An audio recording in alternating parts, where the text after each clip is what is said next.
Good afternoon. Sorry, I couldn't find the microphone there for a second.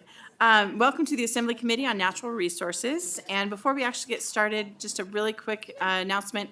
We do actually have an overflow room, surprising, in room 3142. So if Mr. Griffin wants to continue to stand, he can, or he can be one person in the overflow room. All right. Will the committee secretary please call the roll? Assemblymember Considine. Present. DeLong. Present. Gurr. Here. Hanson. Here. Jackson. Here. Karras. Present. Kasama. Here. LaRue Hatch. Here. Marzola. Watts. Here. Chair Anderson. And I am present. If you would please mark Assemblymember Marzola absent excused. I want to welcome everyone to this meeting, those here in Carson City, as well as anyone joining us in Las Vegas or Elko or listening online. I believe one of our TVs is down for the Elko, so we'll just be told if anybody's there. On today's agenda, we have a work session and one bill hearing. But first, a few housekeeping announcements. Please remember to silence all electronic devices while in the committee room. Committee members will be using their laptops to view handouts and exhibits. Please do not view this as a sign of disrespect or inattention. We do expect courtesy and respect in our interactions during the meeting, even if we may not agree with another person's position. Please remember to proposed amendments also need to include the bill number, a statement of intent, and your name and contact information. When testifying in person, please turn on the microphone, clearly state and spell your name. Please also state for the record any organization or agency you are representing. Turn off the microphone each time you are done speaking, and public comment will be taken at the end. Each person will be limited to 2 minutes. I think we're just going to get started on the work session, and we will actually just go in the straight order that we were.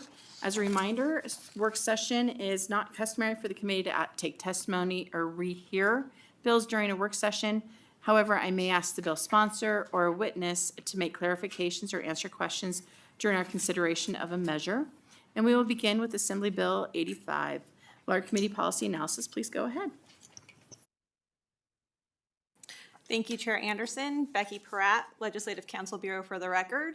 As a reminder, as nonpartisan committee staff, I can neither support nor oppose any of the measures that come before this committee.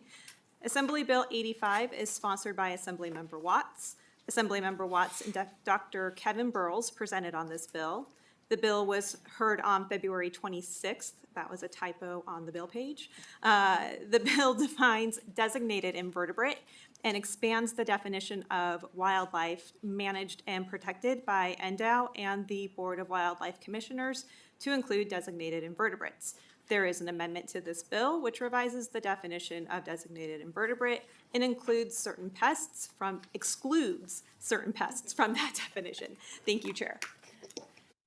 Thank you. Before we begin, are there any questions or comments? Assemblymember Watts? Thank you, Chair. I just wanted to make sure that it's clear that with the amendment that's included, we definitely heard that there were some questions and concerns brought up by the Department of Agriculture. This amendment was worked on with the department and addresses those concerns, and I just wanted to express my appreciation to the Department of Agriculture and the Department of Wildlife for working together on the language that is included in this document. Thank you, Mr. Watts. Assemblymember Watts, excuse me. I think you've had a few titles today. I will not be calling you president today like somebody else did earlier. And then also Assemblymember DeLong. Thank you, Chair, and thank you, Assemblyman Watts, for that clarification on the amendment. That's appreciated. I did have a question and maybe ask the doctor to come up and answer that. And it has to do with, okay, we're going to be letting NDOW basically regulate or protect these species. I've seen NDOW in the past, when they get this authority, utilize that as a vehicle to try and implement permitting restrictions when working with state agencies or the federal agencies. Is that the expectation here with this bill? Ms. Tanager or Dr. Bowles, if you'd like to come up to the desk to be able to answer that if possible.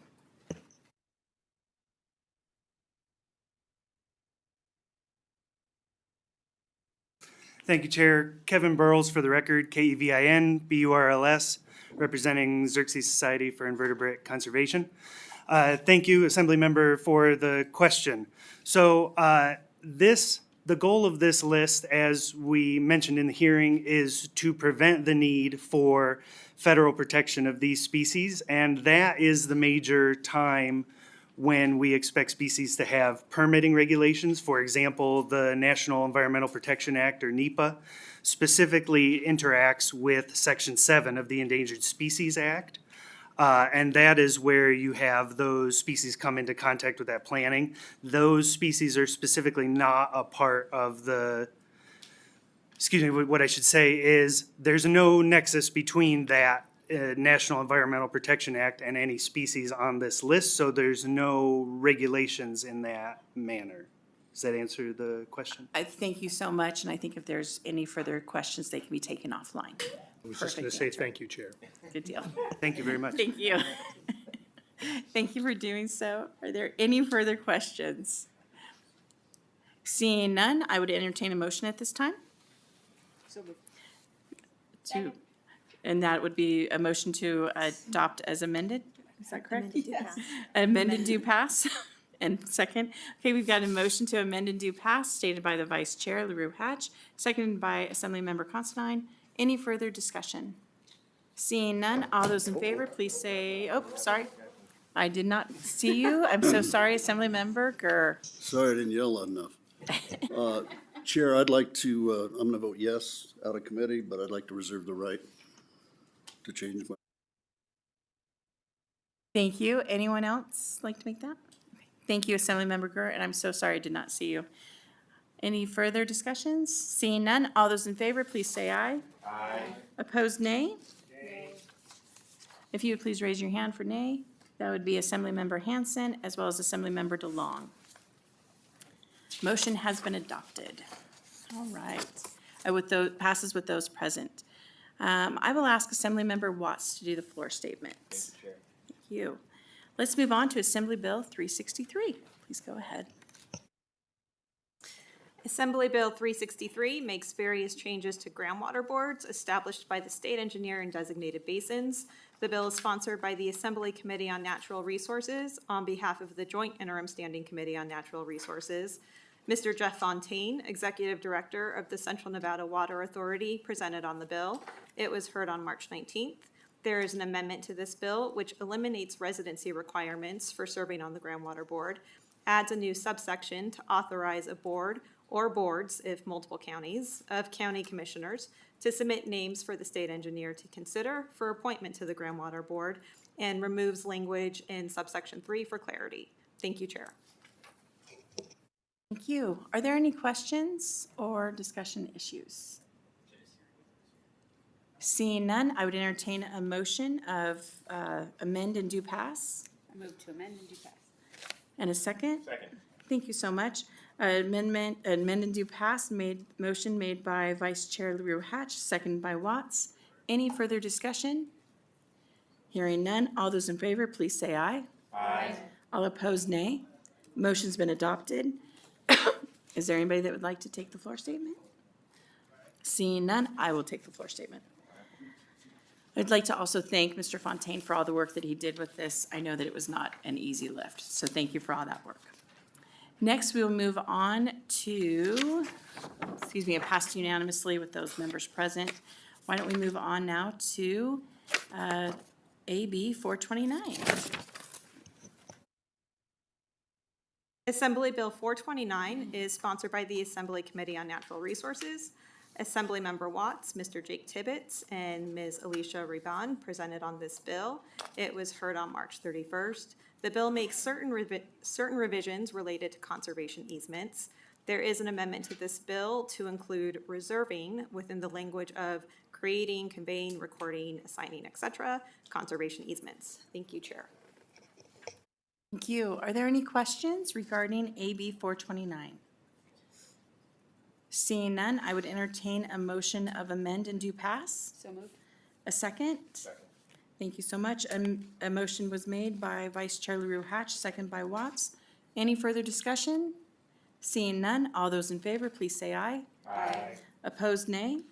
Motion's been adopted, and I will ask Assemblymember Watts to do the floor assignment. Chair. Thank you. And finally, AB 487. Assembly Bill 487 is sponsored by the Assembly Committee on Natural Resources. Chair Anderson, Ms. Rebecca Goff, and Ms. Amy Jessie presented on the bill, and Mr. Warren Hardy. It was heard on March 31st. The bill revises provisions related to the sale of certain pets. Amongst other provisions, the bill prohibits commercial establishments that are retail pet stores from selling or otherwise transferring the ownership of any dog or cat.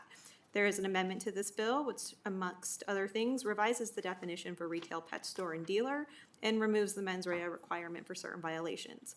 A second amendment to this bill was submitted by the Humane Society for Animals earlier today. This amendment is posted on Nellis. This second amendment proposes to delete Section 3 of the bill in its entirety. Section 3 prohibited the selling, attempting to sell, offering for adoption, or transfer of ownership of a dog or a cat on any street, road, or public place. And again, that section would be deleted. Thank you, Chair. Thank you. Is there any discussion regarding AB 487 before I entertain a motion? Assemblymember Hanson. Thank you, Chair. I'm sorry, discussion or questions? Questions. Oh, no questions. Questions or discussion, whichever you prefer. Sometimes that's after the motion, sorry. I just want to thank the amending that's happened. I appreciate those who've worked on this and the intent. I can't get there with a full-on ban, so I'm going to be no, but I really do appreciate the work that's gone in and what the intent of animals. Thank you. Thank you, Assemblymember. Assemblymember Kasama. I would say ditto to that, thank you. Thank you. Since we're doing a discussion right now, I do have concerns about the fact that we're banning a legitimate business in the state of Nevada. But for the sake of keeping the bill alive and hoping that there may be corrections, I'm going to vote yes, but have a reservation for potentially changing my vote on the floor. Assemblymember Gurr, do you feel like weighing in? Yeah, ditto to Assemblyman DeLong's comments. Thank you. All right. Are there any other questions or? Great. I will entertain a motion to amend and do pass AB 487. So moved. Thank you so much. I've got a motion made by Vice Chair LaRue Hatch, a second from Assemblymember Karras. Any further discussion? Hearing none. All those in favor, please say aye. Aye. All those opposed, nay. Nay. Thank you so much. If we will please mark Assemblymember Hanson and Assemblymember Kasama as nays. The motion has been adopted by those present today, and I will assign that to Assemblymember Marzola. Thank you. So the floor statement to Assemblymember Marzola. Wonderful. Okay, so moving on now to our bill hearing for AB 419. Why don't we take we'll close the work session. Thank you so much, and start the hearing on Assembly Bill 419. I'll give you a few minutes to get ready. And so thank you to our bill sponsor for presenting today. Let me know when you are ready.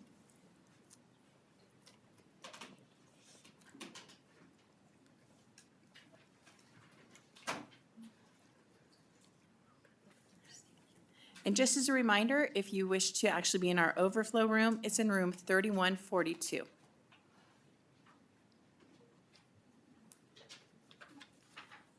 Thank you, Assemblymember DeLong. You may begin when you are ready. Thank you, Chair Anderson, Vice Chair LaRue Hatch, and the members of the most grounded committee in the Nevada Legislature for scheduling this hearing on Assembly Bill 419 as amended. I am Assemblyman Rich DeLong, and I am privileged to represent Assembly District 26. Also presenting with me on this bill is Mr. Mike Pagney, the General Counsel with the De Loretto Companies. I will start by providing some background information regarding the need for the bill. Mr. Pagney will then walk us through the amended version of the bill. A copy of the amendment is on Nellis, and paper copies are provided at the table in the back of the room. In addition, a few subsequent edits have been identified at the last minute. A paper copy of those edits has been handed out to each of you, and copies are available on the table at the back of the room. We have also prepared a brief summary of the bill, since it is a rather comprehensive document. And a copy of that is available on Nellis, and paper copies are in the back of the room. Also, we will be presenting the bill based on these amendments. So with that, Chair, I would like to provide some context for the bill. First, this is not a water bill. The bill does not change how the state engineer and the Division of Water Resources manage water or the types of permits that are issued. What the bill does do is to modify the process the division uses to accept, review, and process applications for new water rights and changes to existing water rights. Almost everyone involved in water rights in Nevada and it deals with the Division of Water Resources agree that the process for conducting hearings and obtaining permits for water rights is broken. People may have different ideas on specifics on how to do it, but everyone agrees the system needs to be improved. The issue comes down to how best to improve the system. And that is the problem. We just continue to complain about it, and then we are not able to come to an agreement on how to solve the problem. To me, that sounds like a version of the definition of insanity. Doing the same thing over and over again and expecting a different answer. For the past 6 to 8 months, we have been working on the framework of the bill and have engaged with over 30 organizations and individuals, including the Department of Conservation and Natural Resources, to ensure as many points of view as possible are incorporated into the bill. Multiple sets of comments and input have been provided, and most of those have been incorporated, improving the structure of the bill. The legislature is the one to address this issue. That is why we are here with this committee today. Once we get to testimony on this bill, you will hear from supporters, opponents, and those in neutral about the problem, the permitting approach in the bill, and the overall content of the bill. We acknowledge that we have not been able to get everyone on the same page or even paragraph. Most, but not all, have been involved in the bill development at some level. This bill is a solid, comprehensive attempt to address the issues and solve the identified problems. We want to continue to have discussions with all those that are interested in trying to come to a resolution. So, what are the specific problems? In general, the problems include the timeframes for approval or denial decisions take too long. Applicants as well as protestants are not always afforded a clear understanding of the rationale used to justify a decision. And the only remedy for a review of a decision is to appeal the decision to the courts, which for applicants as well as protestants can be a long and expensive process. The court process also is time-consuming and expensive for the division, the department, and the state in general. So how to solve this? The revision to the permitting program will reduce the timeframes for decisions, provide a greater opportunity for review of potential decisions with the division, and will likely reduce the number of court appeals. A reduction in court appeals will free up staff time and budget to complete the work the division is expected to do under Nevada state water law. Chair, with that, I'm not sure how you'd like us to proceed. Would you like Mr. Pagney to just go through the summary of the bill or go through a section-by-section discussion? Thank you so much. Why don't you go through the summary of the bill if possible? Okay. If you really want to go through section by section, I guess you can, but let's just go through the summary first. Thank you, Chair, members of the committee. Michael Pagni, PAGNI, Deloitte Companies for the record. As Assemblymember DeLong noted, the purpose of the bill is to improve transparency, efficiency, and consistency in the state engineer procedures. The bill seeks to do that by focusing on a few things. One, improving communications in the application process. Two, providing more consistency in hearing procedures and decisions. And three, enhancing the transparency and efficiency in the state engineer's adoption of regulations. First off, it requires the state engineer to adopt rules of practice and procedure. These are very important in ensuring that there's fairness and consistency in the hearing process. Included within these rules are the requirement to incorporate rules of evidence from existing law. More and more, the issues that come before the state engineer are technical in nature. So this bill just incorporates existing procedures that are inherent in court processes for how experts are qualified and testify. The bill includes a new process for applicants to meet with the state engineer in advance of submitting an application for the purpose of trying to ensure that the application is as complete as possible. This is often seen in land use entitlement procedures, and it helps to make sure that the application has all the information the state engineer needs to see and can clear up some issues in advance so that it is more transparent and more informative to the public so they know in advance what it is that the applicant is seeking to do. We anticipate this would not only improve the quality of applications, but would reduce the workload of the state engineer by getting rid of kind of the low-hanging fruit before the application's filed. Section 3 of the bill, not to go section by section, but this is an important one. This creates a new process related to what we call preliminary determinations. And this is something that would happen prior to a hearing. The state engineer would identify potential issues or missing information in an application before the hearing, similar to what it does with vested right applications or a pre-hearing conference with the court. This would help the parties identify those key issues or evidentiary issues that the state engineer wants to focus on at the hearing and would make the hearing process much more efficient. There's a process where either the applicant or the protestants could object to whatever that preliminary determination is, but I want to emphasize it's not a final decision. It's just a preliminary indication of kind of those issues that the state engineer wants the parties to focus on. I would note that in the amendment of Assemblyman DeLong, Section 8 has been deleted. That related to incorporating this process into 534-270. Those changes are no longer part of the bill. There's some notification enhancements in terms of notices being sent by registered mail instead of certified mail, just some cleanup items, but much more attuned to our current process of providing notice. Section 7 speaks to 533-370 and the deadlines for the state engineer to make a decision. By moving all the deadlines, they're found in different statutory provisions. We're moving them into one place so it's easier to read. And two, recognizing that some types of applications can be decided on more quickly than others. So there's 3 different deadlines for the state engineer to make those decisions. I would emphasize, though, that we have left in place the provisions in current law that allow the state engineer to postpone decisions in identified circumstances. Those are still in the law. We've also provided it for the state engineer to report to the legislature biennially so that you can see how these procedures are working and whether any adjustments need to be made.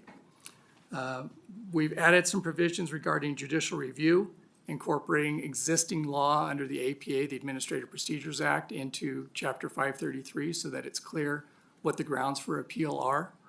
Part of that is we require the state engineer to apply the law consistently, or something called stare decisis, or explain his reasons for not doing so. Currently, the state engineer does not follow stare decisis and can ignore his decisions or her decisions when they feel it's appropriate, but they don't provide an explanation of why. So we feel that's important for fairness and consistency in decisions and to make those decisions predictable and less arbitrary. It will also reduce litigation to have that information in advance. The bill now requires the state engineer to follow the Administrative Procedures Act. Right now it's exempt, but only those procedures that relate to the adoption of rules and regulations. Other provisions related to contested cases, the state engineer is still exempt because contested cases are not held in front of the state engineer. And 533-450 already addresses kind of the procedural elements of judicial review. With that, a very quick summary. If there's any questions for the bill, I'd be happy to answer them. Thank you. Yeah. Chair, Assemblyman Rich DeLong, for the record, yeah, we are open for questions if anyone has any. So much. Thank you for the presentation and for the quick non-water presentation. Appreciate it. And also the documentation with just a little bit more background in the back. So we do have a few questions. We're going to start off with Assemblymember Jackson, please. Thank you, Chair. Thank you for the presentation. My question is, what kind of impact will this have on the workload of the state engineers and the state's staff? Assemblyman Rich DeLong, for the record. I think that to answer that question, it's a mixed answer. We believe it will create efficiencies for the state engineer for the reasons we've outlined in our presentation. The state engineer has identified that he believes it will require a doubling of his budget. I think his fiscal note is $23 million. His current biannual budget for general funds is 24 million, so he believes he needs to double his staff to implement the provisions of this bill. Thank you. Thank you, Assemblymember. Next up would be Assemblymember Karas. Thank you for a very concise of a long bill. Appreciate that. And thank you, Chair. I would like a little more explanation on who exactly the applicants that you consider low-hanging fruit are. Thank you for the question, Michael Pani, for the record. So the process that the bill includes would allow any applicant the ability to request a meeting with the state engineer in advance of filing an application. So it would be open to all applicants. The low-hanging fruit would be maybe some of the elements in the application. The state engineer may have a preferred form, or in a certain basin, there may be certain issues that the state engineer always wants to address. That's kind of the low-hanging fruit. They could advise the applicant of those issues in advance of the application. So that way the application is more complete and more in the form the state engineer wants to see it before it gets filed. Follow-up, Chair? Yes, please. Not quite a question. So this is just to make it easier for the applicants? Michael Pani, for the record, correct. Assemblymember Hanson. Thank you, Chair. Thank you for being here.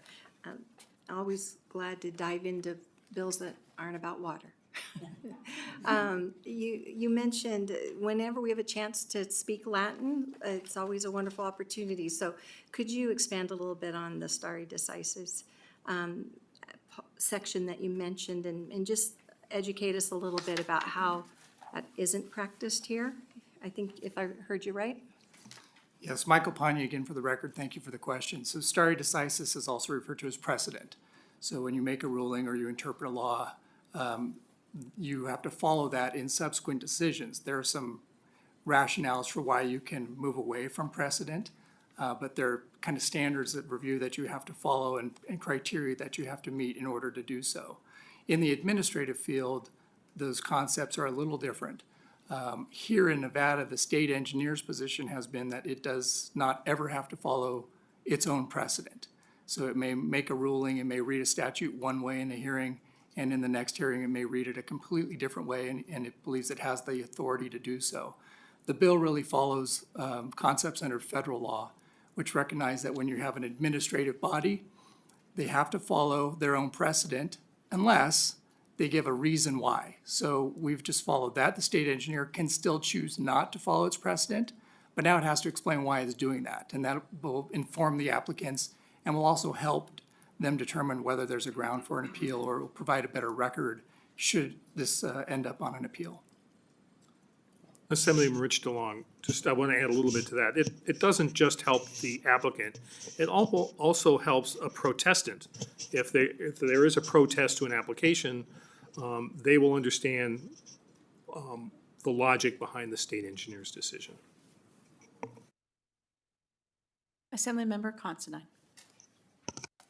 Thank you, Chair. I have a couple of questions. One of them might seem a little odd, but if I'm understanding this bill, your basis is the process is taking too long.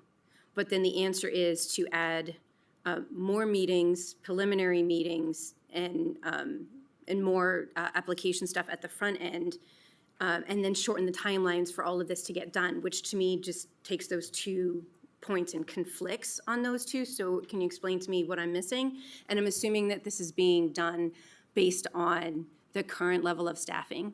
So that might be part of it as well, because I know we don't talk about fiscal notes or anything, so we have to look at this as policy as it is right now. Assemblyman Rich DeLong, for the record, thank you very much for the question.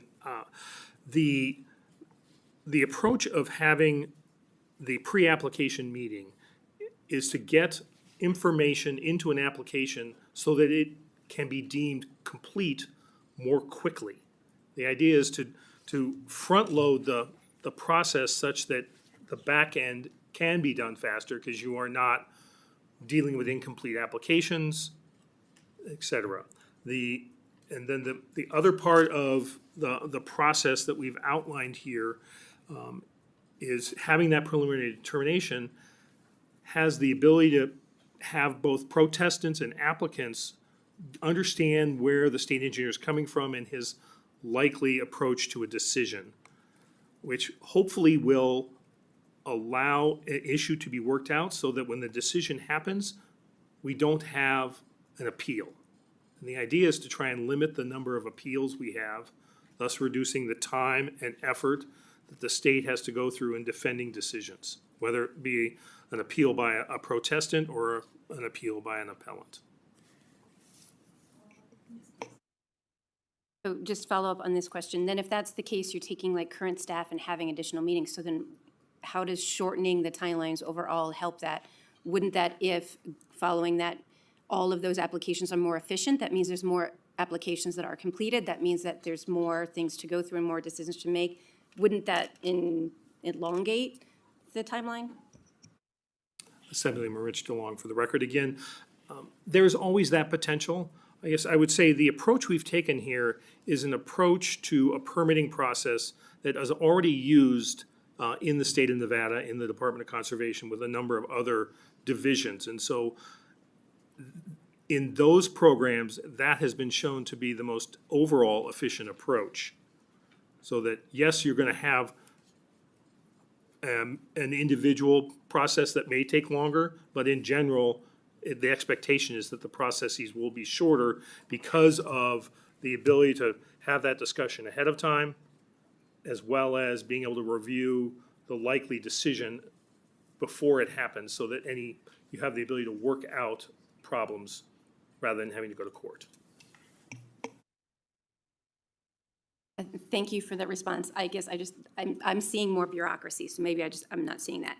But I'm sorry, Chair, my second question is a little bit different. I know that you said this is not about water, but it's very hard to wrap my head around that, because I know that the recent amendment is taking out on Section 8 is taking out any connection to it. So I'm wondering why it was apparently in Section 8, which is about reservoir permits, and why that was taken out in Section 8.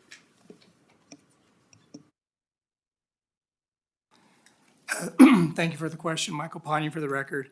That was an issue that came out of LCB. Section 8 erroneously incorporated that preliminary determination process to apply that to reservoir permits, effluent discharge permits. That was not the intention. So by eliminating Section 8, it clarifies that we're only applying that new process to new appropriations and change applications other than temporary change applications. And before I allow for the follow-up, I'm sure you did not mean to attempt to blame LCB No, for I did the not. decision to have that struck out. Is Thank that you. correct? That is absolutely Okay. correct. Thank you for Just want to make correcting sure me. that that is clear, that this decision to have that language in there was not based upon our legal analysis. No, thank you. Did you have a follow-up, Assemblymember? Thank you. Assemblymember Watts. Thank you, Chair. I have two questions, if that's okay. So first question, going back to the issue of precedent. So I understand what you just said. All of the decisions by the state engineer in these matters are subject to judicial review. And there is precedent in case law. So I guess my question is that correct? Thank you for the question again, Michael Poney, for the record. Yes, there is precedent in terms of case law, but again, the courts will defer to the state engineer's interpretation of certain issues. So what we're trying to get at through this bill is more consistency upfront, where the state engineer is following its own precedent in the hearings, because not every party chooses to appeal. And that way you'll have more consistency at the administrative level is the hope and the intent. Okay, thank you for that. Although in terms of deference to the state engineer, we may agree to disagree on the details of that. I know that there have been some pretty robust pieces of litigation around decisions from the state engineer. The other question that I have is, let me pull up the amendment here.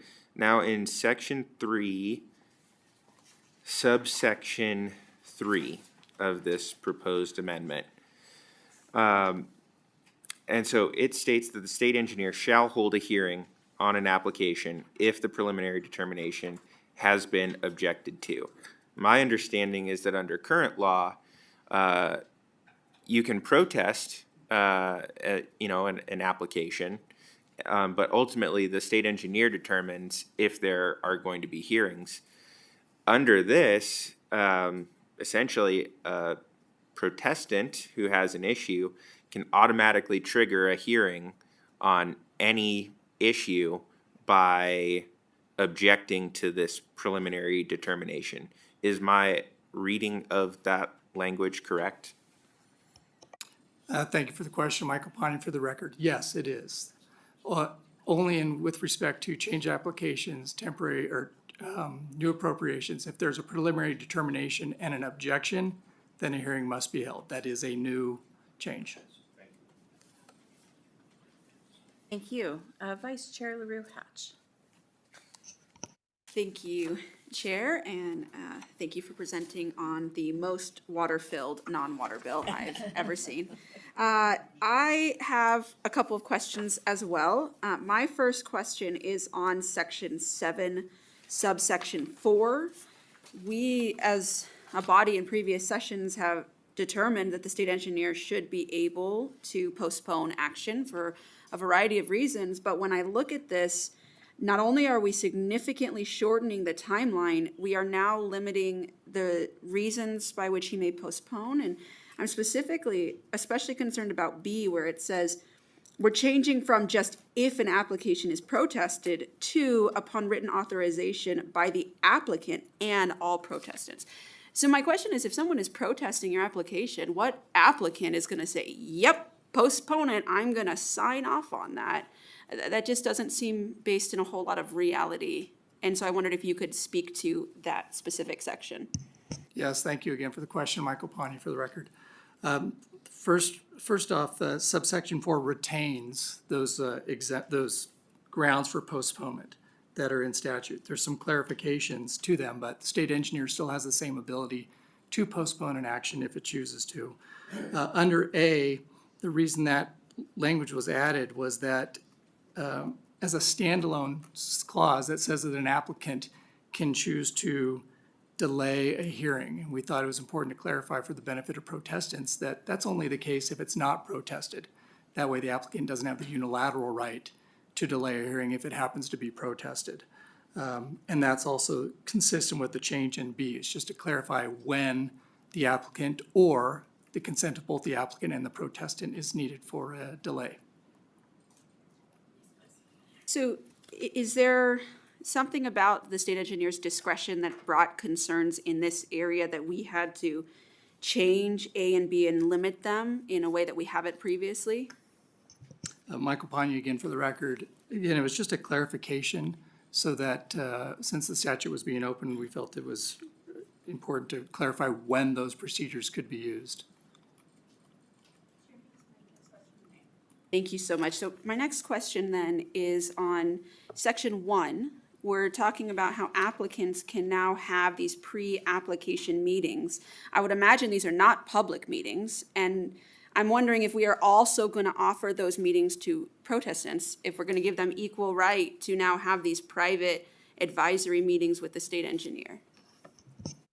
Assemblymember Rich DeLong for the record. Thank you very much for the question. So that's actually a very good question.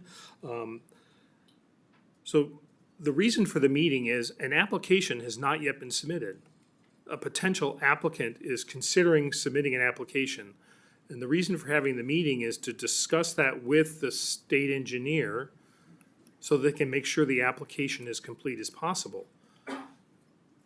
And since there is no application, there's nothing to protest. An application has to be submitted before someone can protest something. So you're almost putting the cart before the horse if you're saying you're gonna protest, have a potential protestant come to a meeting that doesn't have an application. And just as a follow-up, the concept of having a pre-application meeting is nothing new in the state of Nevada. A number of regulatory programs utilize that to ensure that the applications that are submitted are as close to being administratively complete as possible. Thank you for the follow-up, Chair. So is there any risk that we are now biasing this in favor of the applicant rather than those with rights that are concerned about their rights being harmed if they're getting private meetings and the other ones are not? Assemblyman Rich DeLong, again, thank you for the question. I would say no. The idea is trying to come up with as complete an application as possible. The protestant or potential protestant still has the ability to protest. They'll just have the ability to protest on as complete an application as possible. Let me ask a few questions too, and then I'll let everybody take another chance if possible. I have a few questions, but many of them have already been answered. But I think one of the largest questions that I have is when, it's kind of along those same lines of the pre-meeting. Does it have to be with the state engineer, or can it be with one of their representatives? Or does it have to be with the one person that is currently the state engineer?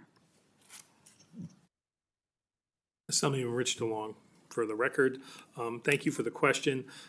I would say no, it doesn't have to be with the state engineer. It could be with the basin engineer. The key is trying to make sure you have everyone at a meeting that is going to be able to provide relevant information to ensure that the application is complete as possible.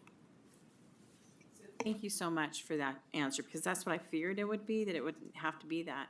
Because there was something that was stated during the presentation that has me a little bit worried, when it was alluded to, possibly, of different answers that were given.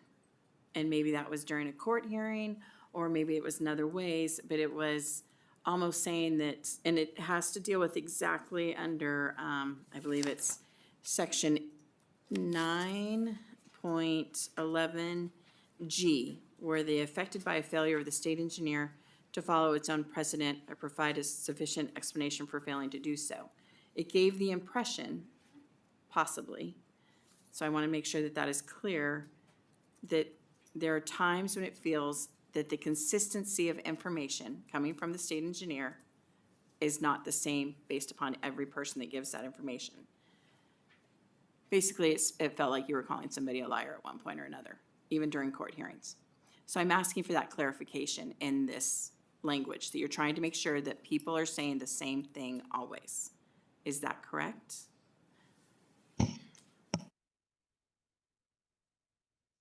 Assemblyman Rich DeLong, for the record, thank you very much for the question. No, at least in anything I said, and I'm sure Mr. Pegny has the same approach, but I'll let him speak for himself. No intent of assuming someone's going to be lying in a court hearing or any other part of this process. Thank you very much for the question, Michael Pawnee. Appreciate the opportunity to clarify. No, that was not the intention at all. Water decisions can be very complex. And so there may be times for the state engineer to apply a statute in a different way or come to a different conclusion. So this provision just simply requires them to explain why they may do that. Without that, historically, the state engineer has taken the position that it has the legal ability to do so, but it has not provided explanations, or it's not required to provide an explanation. So it does leave applicants and protestants wondering why the outcome in this case, but not this case. So that's the only intention here is just to get kind of a look to understand what the state engineer's rationale is when it chooses to do so. Thank you so much for that Thank you. clarification, because I didn't think you meant to give that impression, but as soon as I heard that, I thought, oh, we got to get that fixed right away. So I know that there were one or two other questions, and I'm going to start off with the vice chair for your second round. Thank you for the indulgence, Chair. I actually just have one more question. We hear a lot in this committee about over appropriation and over pumping and these careful deliberative decisions that need to be made. And so I'm just wondering, why do we want to fast track handing out more water when we are already struggling with giving out too much?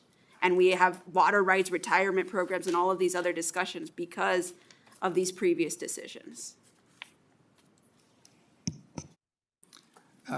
Thank you very much for the question. Michael Panya again for the record.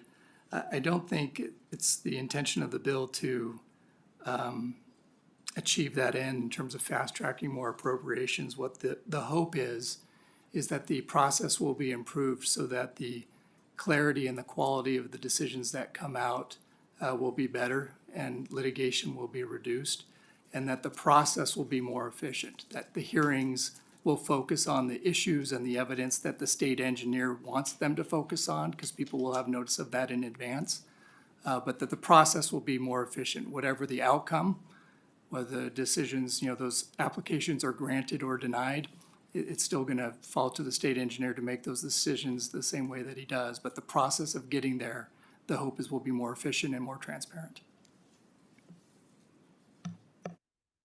So I do have a follow-up based upon that answer. So the issues the state engineer wants to hear, what issues would you think those could be based upon either of your experiences during these hearings and with those items that are not currently being talked about? Because with that answer, you said that the issues the state engineer wants to hear. I'm just wondering if that is not currently in the process already. Thank you for the question, Michael Panya, again for the record. So again, very case-specific application to application. But a certain application may raise, or a protest may raise a number of grounds for protest. Let's say it raises 10. The state engineer really may be focused on 2 of those 10. So the predetermination process will help the parties understand the state engineers really want them to focus on those 2. Similar to a pre-hearing conference with the court where the court says, hey, I really want an answer to this, or I really want you to give me testimony and evidence on this, because this is really where I'm struggling with. It helps the parties present that, so that way the state engineer gets that information that they're really looking for in the hearing. Thank you. Thank you so much for that. Are there any other questions? All right, seeing none, thank you. We're actually going to start now with, next we'll hear testimony on AB 419. And as a reminder, please clearly state and spell your name for the record. Testify in support if you support the bill in its entirety. Testify in opposition if you oppose anything in the bill, even if it's just one word. And testify in neutral if you're not taking a position or just providing the information. Please limit your testimony to 2 minutes, and we ask that you avoid repeating testimony made by previous speakers. There's nothing wrong with saying ditto. And please keep your comments to the substance of the bill. Total testimony in support will be limited to 20 minutes. Total testimony in opposition will be limited to 20 minutes, and the same amount of time will be limited to neutral. We will begin testimony in support of AB 419 here in Carson City. If you are in support of AB 419, come on up to the table, please. Thank you.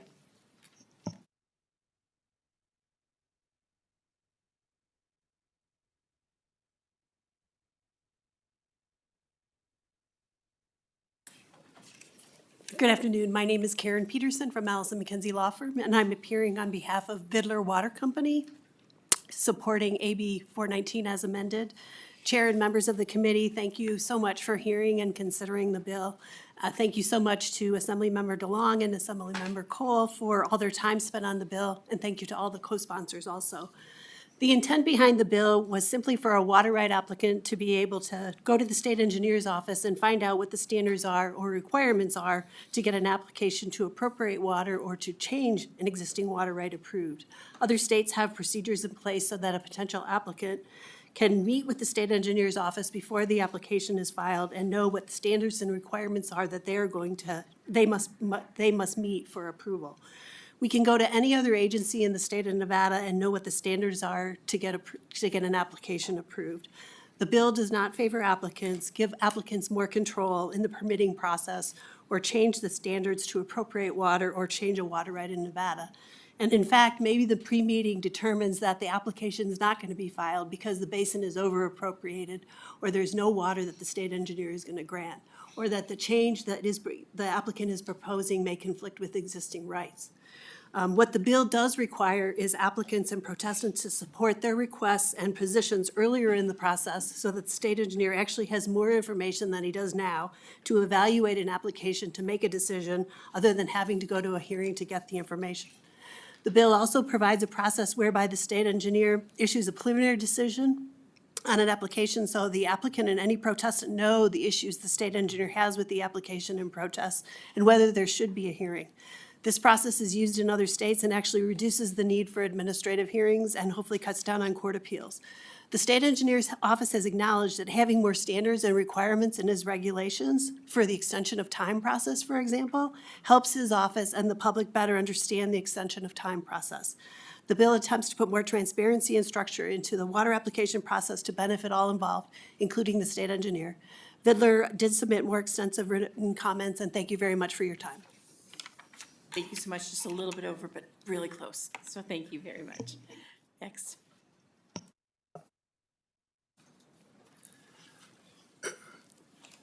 Wade Polson, Lincoln County, General Manager of Lincoln County Water District. We are here to be in support of AB 419 and just echo what the presenters said about transparency, about knowing where the playing field is. So many times in water, the goalposts seem to move. And I'm going to give you a quick example. Best available science. What does that mean? Best available science. As an applicant and as somebody who is trying to develop water resources and then purvey water resources to different developments in Lincoln County, we struggle with what is best available science. If you can define it, I would like to hear it. That's a good example of what happens here is a pre-application process with the state engineer. We can define what that science is for the applicant, for the application. And as you're trying to purvey water and as you're trying to develop water resources, what science is the state engineer looking at? And then if you go to hearing, and then all of a sudden the science is not what he was looking at, you spent money, time, resources, and you have eliminated that possibility by the pre-application process with having those conversations with the state engineer to understand what that science is. What is he looking for in it? So then when you go to a hearing or go to fill those applications, you understand. That's just a small example of how this bill can help us as applicants and as purveyors of water in the future. Thank you very much. Thank you so much. Is there anyone else here in Carson City to provide testimony in support of AB 419? Anyone in Las Vegas? Elko? AVH? Testify in support for Assembly Bill 419. Please press star 9 to take your place in the queue.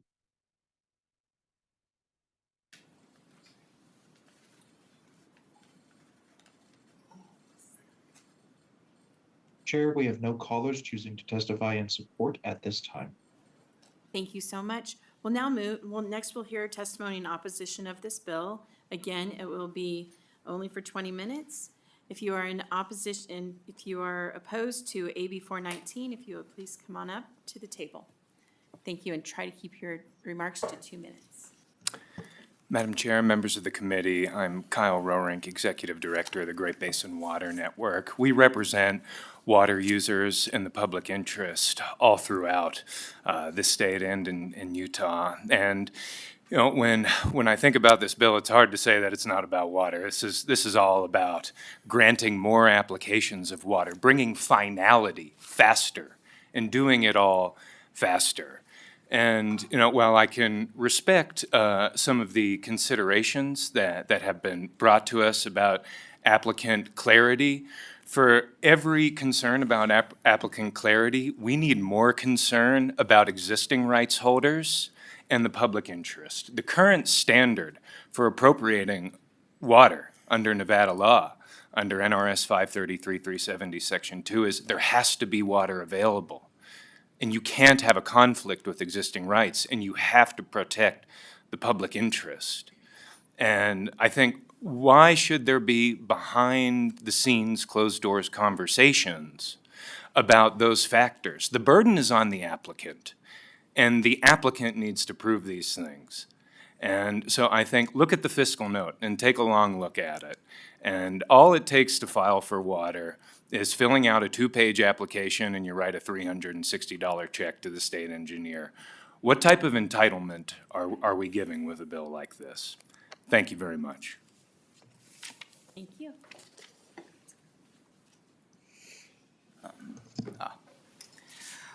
Good afternoon, Madam Chair, members of the committee. My name is Scott Lake. I represent the Center for Biological Diversity. I am a practicing water attorney in Nevada. I've represented my organization, the Center, in numerous water rights protests, and I've also represented outside protestants. I want to echo Mr. Rowrink's point about this being a water bill. This certainly is a water bill. If this is not a water bill, then the National Environmental Policy Act is not an environmental law. This has everything to do with changing the procedures to appropriate water and changing how that water is used. From my perspective, this bill appears to create more bureaucracy and arbitrary limits on the state engineer's decision-making process. It creates a front-end procedure that gives the applicants greater access to the state engineer than affected members of the public, affected water rights holders, and those advocating for the public interest. And it encourages backroom dealing with the state's water resources. On the back end, it imposes arbitrary deadlines to limit consideration of issues raised by protestants. As the supporters pointed out, the protestants' issues are raised after this pre-application process occurs. This bill creates new rights and expectations surrounding the issuance of water rights. I think that's going to create, in the long term, more litigation. There are new deadlines that the state engineer is expected to meet and new standards that he is expected to meet in this bill, and those can be litigated. This bill does not address the issue of existing rules of practice. There are already rules of practice for hearings and for applications in the Nevada water statutes. This bill is silent on how those are to be reconciled with new procedures. Basically, this bill is a blunt instrument.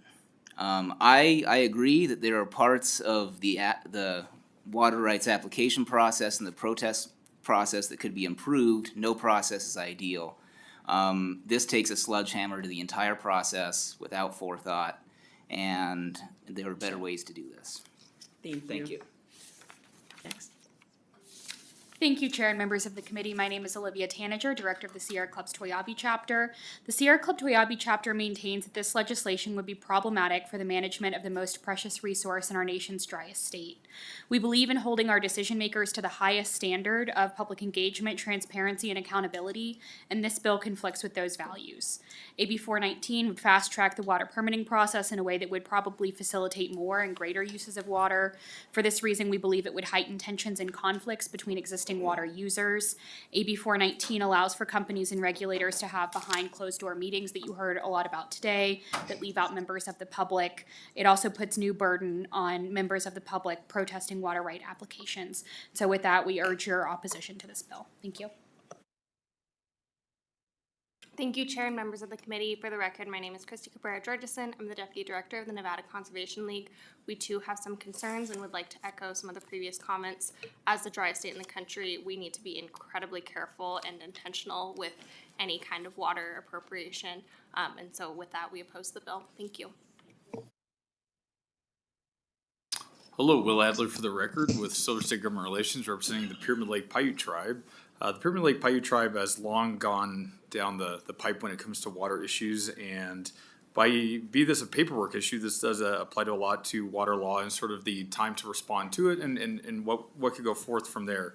I think there's some merit to some of the clauses around having communications and having, some of these mechanisms in place, but I too did think subsection G and sort of the idea of a mandate of a meeting with the state engineer was a little much in the amendment, but truly this is too much to sort of take on right now, but I do think having these processes go through in a more transparent, clear way has merit, but at this time, this is kind of too much all at once. But thank you very much, but we must oppose this bill at this time. Thank you.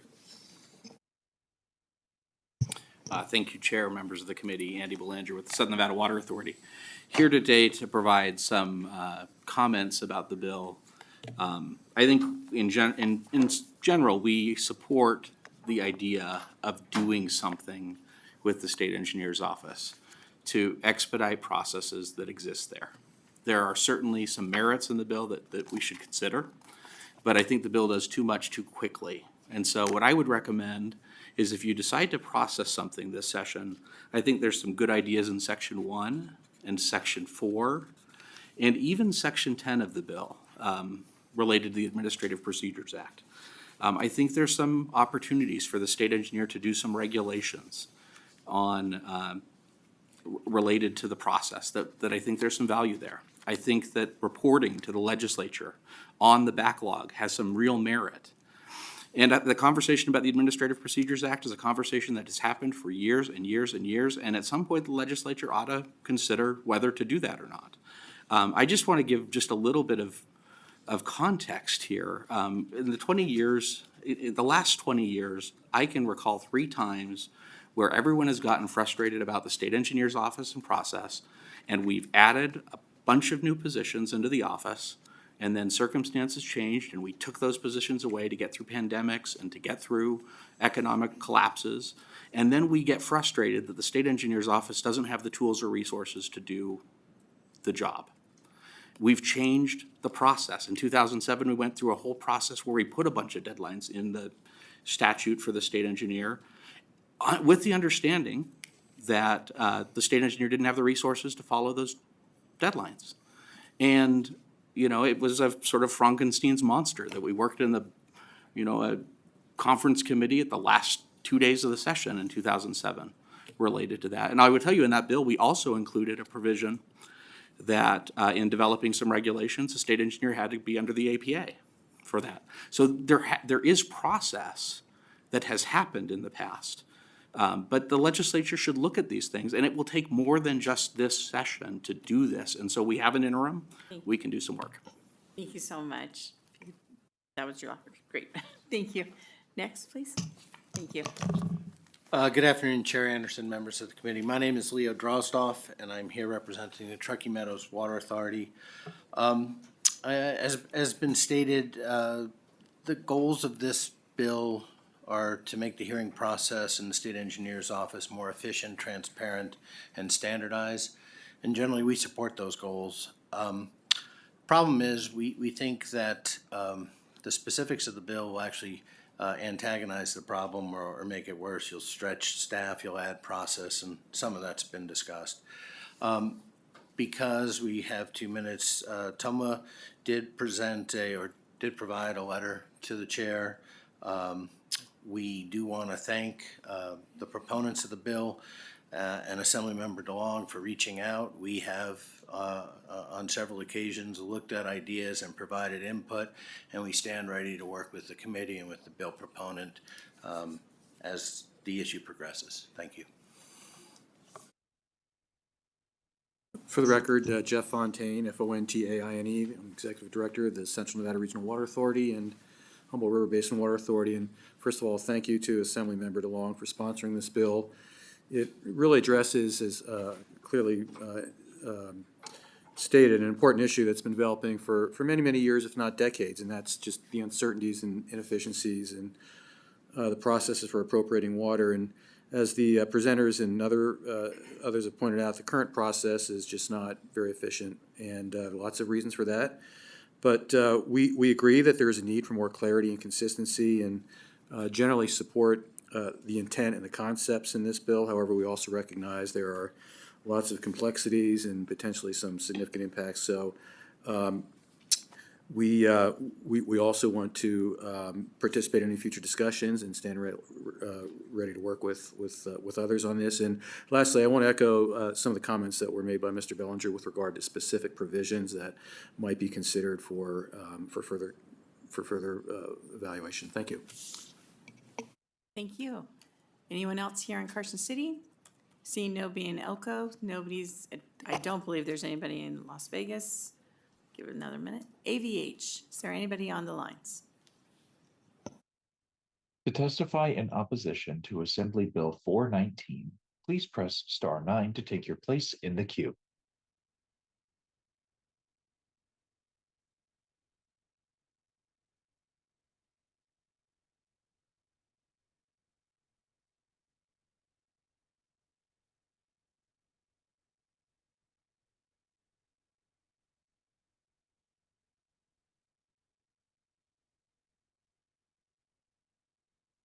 Caller with the last 3 digits 010, you are unmuted and may begin. Good evening, Chair and members of the committee. This is Jake Tibbetts. I'm the Natural Resources Manager for Eureka County, speaking today on behalf of Eureka County. For brevity today, I'll just ditto the perspectives of the Central Nevada Regional Water Authority and the Southern Nevada Water Authority. Eureka County has been involved in these processes as both a water rights applicant, a water rights holder, and a protestant. We recognize the various perspectives on this. We do think there is some new ground that can be plowed on this issue, on these issues moving forward, and we ourselves are committed to work with all these interests moving forward. Thank you. Thank you. Next caller? Chair, we have no more callers for opposition at this time. Thank you. Next, we will hear is there anyone wishing to testify who is neutral on this measure? Come on up. Speak. There are 3 spots.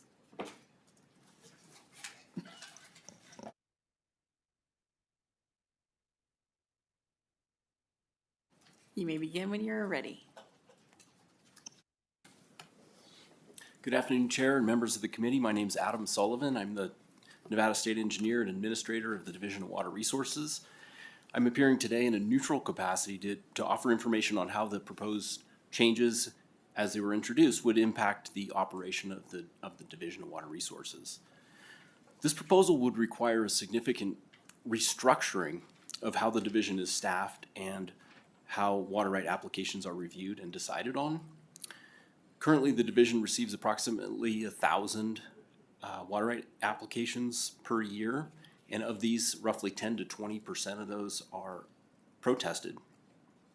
So the proposed process to hold a pre-application conference, make a preliminary determination, hold a period for receiving objections, and then have an additional hearing would approximately double the review time for an individual application. Performing this level of review for every protested application would exceed the division's current capacity and available resources. More broadly, the framework would introduce a process that does favor the parties with the resources to engage in extensive legal advocacy. And it would place a significant burden on those without similar means. It also shifts the nature of the review from a science-based technical assessment to a more formal legal proceeding, which could disadvantage those, again, who lack the resources to navigate such a system. Regarding removing the exemption of the state engineers from the provisions of NRS Chapter 233B, or the APA, by doing this, it would necessitate extensive revisions throughout Chapters 533 and 534 of the NRS, which is the water law procedure that governs what we do. This issue was considered extensively during the 1993 legislative session, which is something that we went back and reviewed, where it was determined that the exemption was necessary due to fundamental differences between Nevada water law, which was from the early 20th centuries with the APA, which came much later. If you could start wrapping up, that'd be good. One last point is that by eliminating this exemption, there's another potential concern. By creating this legal inconsistencies, it could potentially open up the door to challenges of existing state engineer orders which were implemented in accordance with water law rather than precisely in accordance with the APA. Thank you for the opportunity to comment. Next.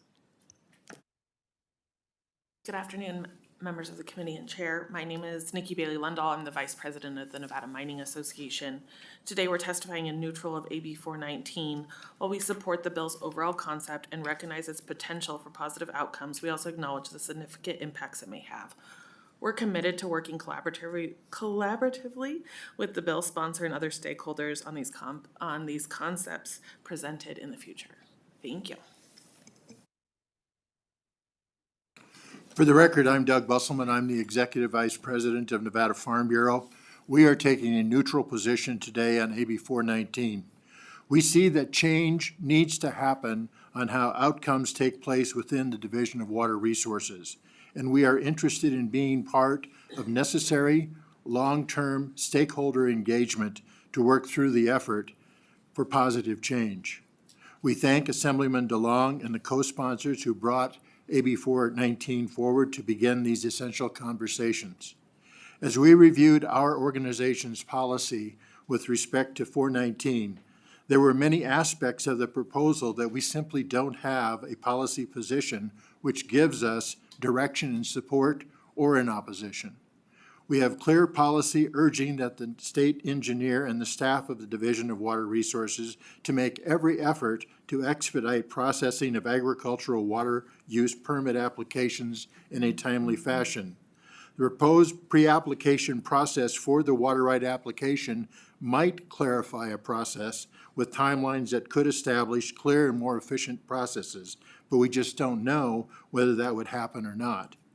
We would like to see further development of ideas and greater discussion with stakeholders and the Division of Water Resources on how to make the necessary changes that have been prompted by AB 419 to be brought forward. Thank you.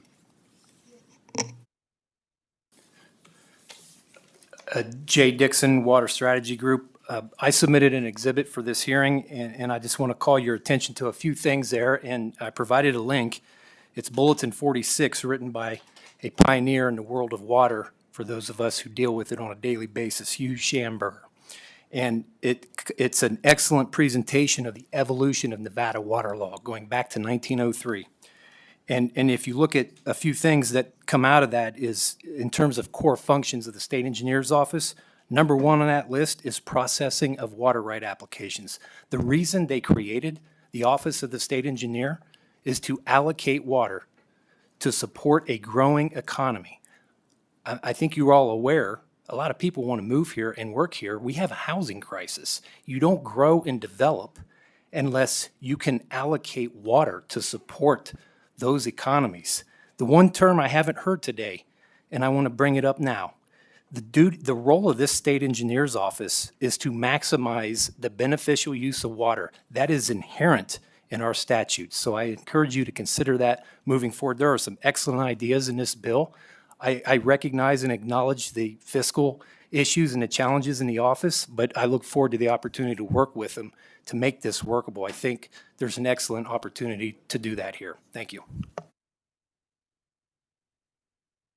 Good afternoon. My name is Paul Taggart. I'm a water rights attorney. I'm here on behalf of myself today. I've been practicing law in Nevada for 30 years. There's a massive backlog at DWR. We need to do something about it. A lot of these ideas are good ones. If there are better ideas, we should find out what they are. If there's a possibility, there's a lot more discussion that we need to have about these things that can be done in front of a committee like this, and maybe an interim study is proper on the procedures. In the 30 years I've been doing this work, it's frustrating when businesses want to locate in this state, but they can't get a change application. And one of the questions was, why do we don't need to speed up the appropriation of new water rights? Most of the problems are change applications. We can't change a use of water from one use to another for economic activity without a change application and without getting that through the state engineer's office. And sometimes that can take many, many years. So that process could be reviewed and understood better. The concept of timelines, the state engineer's office used to tell the legislature how long it's taking to approve applications. The legislature should have an understanding of what is the process in DWR and how long is it taking for our businesses to be able to utilize their water rights. You should be asking the state engineer for some sort of report, some sort of annual, and this bill talks about that, so that you understand how long it's taking. Is it okay for, in Nevada, it to take 4 years for someone to get water rights approved for a business when they'll leave? They won't do the project in our state if they can't get their water rights approved. And so these are now the other concept is that we know that many of these cases are going to litigation. So why does the state engineer have to spend multiple years waiting to make decisions that a court is going to review? The state engineer should look at the scientific part of the water allocation process and focus on that scientific part. The state engineer should not have to worry about the policy and legal issues that we know are going to be reviewed subsequent to that, and that could save time. These are the kinds of changes that this bill was designed to do, but. Start wrapping up. Okay, thank you. Thank you. But it's too much to try to get this all done all at one time. I'd suggest a interim study or something that where a lot of this discussion can be had, and then a report can be made back to your committee. Thank you. Is there anyone else? Aaron Carson?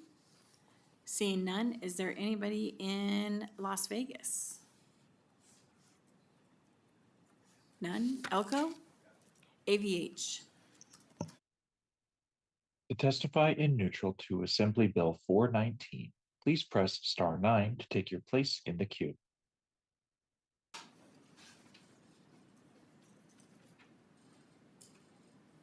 Greetings, good evening, CYRUS, HOJJATY. I stand in neutral position. I will echo the previous commentators. Thank you so much. Yield. Thank you. Thank you. And is there any other caller? Next caller, please. Chair, we have no more callers choosing to testify in neutral. That concludes our testimony on this bill. Would you like to make any closing remarks? Yes, thank you, Chair. Assemblymember Rich DeLong for the record. Again, thank you, Chair, Vice Chair, and Committee for hearing this bill, AB 419 as amended. As you heard in the testimony, both for support and for opposition as well as a neutral, there's a strong recognition that changes need to be made. And the only way to do that is to continue discussions. And I'd certainly like to be able to continue those discussions during this legislative session while everyone's here in Carson City to try and advance some of the ideas that are outlined in this bill. So hopefully we can continue to make that happen.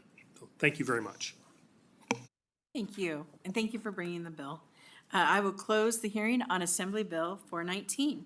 We will now start with our final thing on the agenda, final item on the agenda, excuse me, and that is public comment. As a reminder, members of the public can provide comments in person, by phone, or submit written public comment to the committee's email up to 24 hours after this meeting.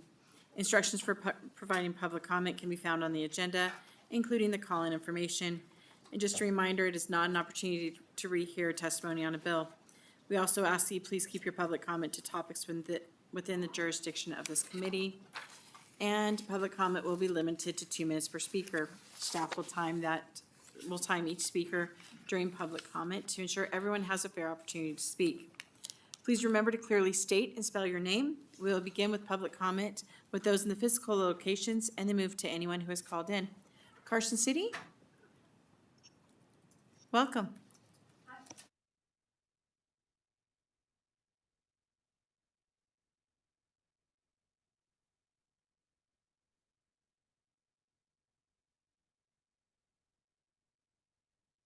There you go. Oh, there you go. It's all good.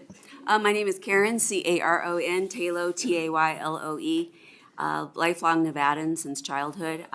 As you know, it's National Wildlife Week, and that's why I'm here today, because I want to recognize what is being done for Nevada's wildlife from the non-hunting community. I am, in the past, I've fished, I'm an angler, but I also wanted to recognize the non-hunting community today. Nevada wildlife activists are currently raising money and donating money for wildlife rehabilitators in Nevada. In addition, we are participating in habitat restoration through post-fire reseeding, especially the Davis Fire, which is actually my neighborhood. My neighborhood is part of the Davis Fire restoration. Cleaning up garbage, including fishing line from lakes and streams, which is a significant problem in Nevada. Cleaning old fencing, wire, and even abandoned old traps that can be considered quite dangerous on public lands.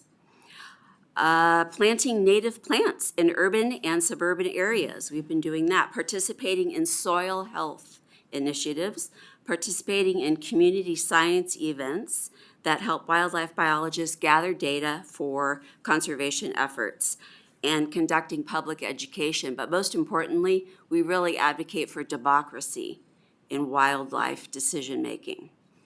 And that is certainly not an exhaustive list, but there's much more, but I do appreciate your time. Thank you. Thank you, and thank you for doing all that volunteer work. Anyone else here in Carson? Anyone in Las Vegas? Elko? AVH? To provide public comment, please press star 9 now to take your place in the queue.